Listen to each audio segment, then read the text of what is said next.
മറ്റൊരു പ്രധാനപ്പെട്ട വാർത്തയിലേക്കാണ്. രാഹുൽ മാങ്കൂട്ടത്തിന് ആശ്വാസം. രാഹുൽ മാങ്കൂട്ടത്തിന്റെ അറസ്റ്റ് ഇപ്പോൾ വിലക്കിയിരിക്കുകയാണ്. സെഷൻസ് കോടതിയാണ് അറസ്റ്റ് വിലക്കിയത്. രണ്ടാമത്തെ മുൻകൂർ ജാമ്യാപേക്ഷയിലാണ് ഇപ്പോൾ ഒരു ഉത്തരവ് വന്നിരിക്കുന്നത്. രാഹുൽ മാങ്കൂട്ടത്തിന്റെ അറസ്റ്റ് വിലക്കിയിരിക്കുകയാണ്. രണ്ടാമത്തെ പരാതിയിലാണ് ഇപ്പോൾ, രണ്ടാമത്തെ കേസിലാണ് ഇപ്പോൾ മുൻകൂർ ജാമ്യം അറസ്റ്റ് വിലക്കിയിരിക്കുന്നത്. KC ഉണ്ണികൃഷ്ണൻ ചേരുന്നു. ഉണ്ണികൃഷ്ണൻ, രാഹുൽ മാങ്കൂട്ടത്തിന്റെ രണ്ടാമത്തെ കേസിലും ഇപ്പോൾ അറസ്റ്റിന് വിലക്ക് എന്നൊരു വിവരമാണ് ലഭിക്കുന്നത്. കൂടുതൽ വിശദാംശങ്ങൾ എന്തൊക്കെയാണ്? തീർച്ചയായും ബലാത്സംഗ കേസുമായി ബന്ധപ്പെട്ട് 23 നൽകിയ പരാതിയിലാണ് ഇപ്പോൾ രാഹുൽ മാങ്കൂട്ടത്തിന് ഒരു ആശ്വാസം എന്ന രീതിയിൽ ഒരു നിർദ്ദേശം കോടതിയിൽ നിന്ന് വന്നിരിക്കുന്നത്. എന്തായാലും ജാമ്യാപേക്ഷ രാഹുൽ മാങ്കൂട്ടത്തിൽ സമർപ്പിച്ചിരുന്നു. ഈ കേസിൽ ഈ ജാമ്യാപേക്ഷ പരിഗണിച്ചുകൊണ്ടാണ് ഇപ്പോൾ കോടതിയുടെ നിർദ്ദേശം വന്നിരിക്കുന്നത്. എന്തായാലും ഈ ജാമ്യാപേക്ഷയിൽ ഉത്തരവ് മറ്റന്നാളായിരിക്കും ഉണ്ടാവുക. അതുവരെ അറസ്റ്റ് പാടില്ല എന്നതാണ് ഇപ്പോൾ കോടതി ഇപ്പോൾ നിർദ്ദേശം നൽകിയിരിക്കുന്നത്. മറ്റന്നാൾ വരെ, അതായത് ബുധനാഴ്ച വരെ രാഹുൽ മാങ്കൂട്ടത്തിന്റെ ഈ കേസിൽ അറസ്റ്റ് പാടില്ല എന്നതാണ് ഇപ്പോൾ കോടതി നൽകിയിരിക്കുന്ന ഒരു നിർദ്ദേശം എന്ന് പറയുന്നത്. എന്തായാലും 23 നൽകിയ പരാതിയുമായി ബന്ധപ്പെട്ട പരാതിയിൽ നേരത്തെ മുൻകൂർ ജാമ്യാപേക്ഷ രാഹുൽ മാങ്കൂട്ടത്തിൽ സമർപ്പിച്ചിരുന്നു. ആ മുൻകൂർ ജാമ്യാപേക്ഷ ഇന്ന് കോടതി അടച്ചിട്ട മുറിയിൽ പരിഗണിച്ചു.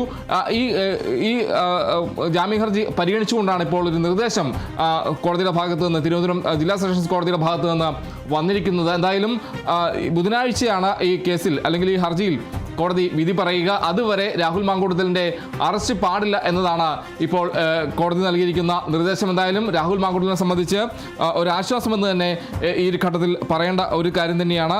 എന്തായാലും രാഹുൽ മാങ്കൂട്ടത്തിന്റെ അറസ്റ്റിന് താൽക്കാലിക വിലക്ക് എന്നതാണ് പറയേണ്ട ഒരു കാര്യം. ബുധനാഴ്ച വരെ അറസ്റ്റ് പാടില്ല എന്നതാണ് പറയേണ്ടത്. ഇന്ന് ഈ 23 മൊഴി അന്വേഷണ സംഘം രേഖപ്പെടുത്തിയിരുന്നു. ആ മൊഴിയുടെ വിശദാംശങ്ങൾ എഫ്ഐആറിന്റെ പകർപ്പടക്കമുള്ള കാര്യങ്ങളെല്ലാം തന്നെ അന്വേഷണ സംഘം കോടതിയിൽ ഹാജരാക്കുന്ന ഒരു സ്ഥിതി ഉണ്ടായിരുന്നു. എന്തായാലും ഈ കാര്യങ്ങളെല്ലാം പരിഗണിച്ചുകൊണ്ട് ആണ് ഇന്ന് കോടതി ജാമ്യ ഹർജി പരിഗണിച്ചതെന്നതും എടുത്തു പറയേണ്ട കാര്യമാണ്. എന്തായാലും ബുധനാഴ്ചയാണ് ഈ ഹർജിയിൽ, ഈ ജാമ്യ ഹർജിയിൽ രാഹുൽ മാങ്കൂട്ടത്തിന്റെ രണ്ടാമത്തെ ബലാത്സംഗ പരാതിയുമായി ബന്ധപ്പെട്ട ജാമ്യ ഹർജിയിൽ വിധി പറയുക. അതുവരെ അറസ്റ്റ് പാടില്ലെന്നാണ് കോടതി ഇപ്പോൾ നൽകിയിരിക്കുന്ന നിർദ്ദേശം. രാഹുൽ മാങ്കൂട്ടത്തിന്റെ ഇപ്പോൾ രണ്ടാമത്തെ മുൻകൂർ ജാമ്യാപേക്ഷയിൽ ഉത്തരവ് വന്നിരിക്കുകയാണ്. രാഹുൽ മാങ്കൂട്ടത്തിന്റെ അറസ്റ്റ് വിലക്കിയിരിക്കുകയാണ്. മുൻകൂർ ജാമ്യാപേക്ഷയിൽ ഉത്തരവ് വിധി മറ്റന്നാൾ വരാനിരിക്കുകയാണ്.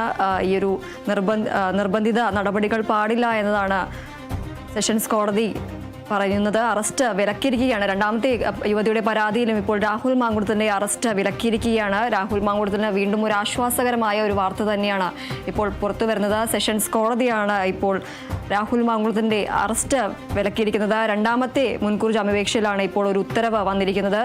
യുവതിയുടെ 23 അടക്കം മൊഴി രേഖപ്പെടുത്തുന്ന ഒരു സാഹചര്യം ഉണ്ടായിരുന്നു. ഇപ്പോൾ ഈ ഒരു കാര്യത്തിൽ രണ്ടാമത്തെ പരാതിയിലും ഇപ്പോൾ രാഹുൽ മാങ്കൂട്ടത്തിന് ആശ്വാസം എന്ന കാര്യമാണ് നമുക്ക് പറയാനുള്ളത്. ഈ രാഹുൽ മാങ്കൂട്ടത്തിന്റെ അറസ്റ്റ് ഇപ്പോൾ വിലക്കിയിരിക്കുകയാണ്. സെഷൻസ് കോടതിയാണ് അറസ്റ്റ് വിലക്കിയിരിക്കുന്നത്. രണ്ടാമത്തെ മുൻകൂർ ജാമ്യാപേക്ഷയിലാണ് ഇപ്പോൾ ഉത്തരവ് വന്നിരിക്കുന്നത്. മുൻകൂർ ജാമ്യാപേക്ഷയിൽ വിധി മറ്റന്നാൾ വരാനിരിക്കുകയാണ്. ഇപ്പോൾ ഈ ഒരു അറസ്റ്റ് പാടില്ല, ഉത്തരവ് വരുന്നത് വരെ നിർബന്ധിത നടപടികൾ പാടില്ല എന്നതാണ് സെഷൻസ് കോടതി പറഞ്ഞിരിക്കുന്നത്.